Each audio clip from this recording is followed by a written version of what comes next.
ತಮ್ಮದೇ ಅಂತ ಬಂಡಾಯ ಅನ್ನುವಂಥದ್ದು ಎಲ್ಲೂ ಇಲ್ಲ. ನಾವೆಲ್ಲ ನೋಡಿ ಈಗ ತಾನೇ ಸಭೆ ಮಾಡಿದ್ದೀರಿ, ಒಂದೇ ವೇದಿಕೆಯಲ್ಲಿ ಕುಂತಿದ್ದೀವಿ. ಬಂಡಾಯ ಅನ್ನೋದು ಯಾತಲ್ಲ, ಯಾರೋ ಹೇಳ್ಕೊಳ್ತಾರೆ. ಪಾರ್ಟಿ ಅಂದಾದ್ಮೇಲೆ ಸಣ್ಣ ಪುಟ್ಟ ತೊಡಕುಗಳು ಏರುಪೇರುಗಳಿದ್ದಿದ್ದೆ. ಹಾಗಾಗಿ ಏನು ಆ ಥರದ್ದೇನೂ ಇಲ್ಲ. ಈಗೆಲ್ಲ ಒಂದೇ ವೇದಿಕೆಯಲ್ಲಿದ್ದೀವಿ, ಎಲ್ಲ ಸೇರಿ ಪದಾಧಿಕಾರಿಗಳು ನೇಮಕ ಆಗುವಂಥದ್ದಿದೆ. ಅದೇನು ಸಮಸ್ಯೆ ಇಲ್ಲ. ನೀವು ಹೇಳ್ತಾ ಇರುವಂಥದ್ದು ನನಗೇನು ಗೊತ್ತಾಗ್ತಾ ಇಲ್ಲ. ಈಗ ಅಧ್ಯಕ್ಷರಾಗಿ ಒಂದೂವರೆ ತಿಂಗಳಾದರೂ ಕೂಡ ಇದುವರೆಗೂ ಪದಗ್ರಹಣ ಕಾರ್ಯಕ್ರಮ ಮಾಡಿಲ್ಲ, ಅವರಿಗೆ ಒಂದು ಸನ್ಮಾನ ಮಾಡಿಲ್ಲ. ಇದು ಬಂಡಾಯ ಅಲ್ಲ ಅಂತೀರಾ ಸರ್? ಹಾಗಾದ್ರೆ ಈಗ ನಿಮ್ಮಲ್ಲಿ ಇಷ್ಟ ಇಲ್ವಾ ಹಾಗಾದ್ರೆ ಯಾರು ಆಯ್ಕೆ ಮಾಡಿರೋದು? ರಾಜ್ಯಾಧ್ಯಕ್ಷರ ಆಯ್ಕೆಯಾಗಿ ಮೊದಲನೇ ಸರಿ ಆಯಿತು, ಮತ್ತೆ ಈಗ ರಾಜ್ಯಾಧ್ಯಕ್ಷರ ಆಯ್ಕೆ ಆಗಿದೆ. ಜಿಲ್ಲಾಧ್ಯಕ್ಷರ ಆಯ್ಕೆ ಮೊದಲಾಗಿತ್ತು, ಎರಡನೇ ಬಾರಿ ಆಗ್ತಾಯಿದೆ.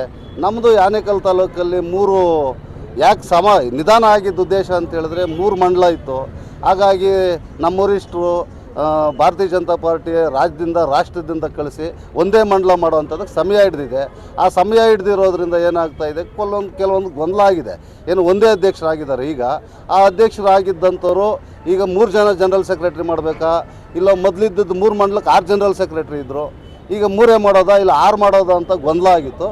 ಆ ಗೊಂದಲದ ಮುಖೇನ ಇವತ್ತಿನ ದಿನ ಜಿಲ್ಲಾಧ್ಯಕ್ಷರು ಕಾರ್ಯಕ್ರಮಕ್ಕಾಗಿ ಅದೇನು ಫಾರ್ಮೆಟ್ಸ್ ಇದೆ, ಪ್ರೊಸೀಜರ್ ಏನಿದೆ ಅದನ್ನು ಹೇಳಿದ್ದಾರೆ. ಇನ್ನು ಇಷ್ಟರಲ್ಲೇನೇ ಹಾಗಾಗಿ ಮಾಡೋವಂಥ ಕೆಲಸ ಆಗ್ತಾಯಿದೆ. ಹಾಗಾಗಿ 1 ತಿಂಗಳು ಅಂತ ಹೇಳಿದ್ರೆ ಏನು ಅಧ್ಯಕ್ಷರಾಗಿ ನೇಮಕ ಆಗಿ ಅದರಲ್ಲೇನು ಗೊಂದಲ ಕಾಣ್ತಾ ಇಲ್ಲ.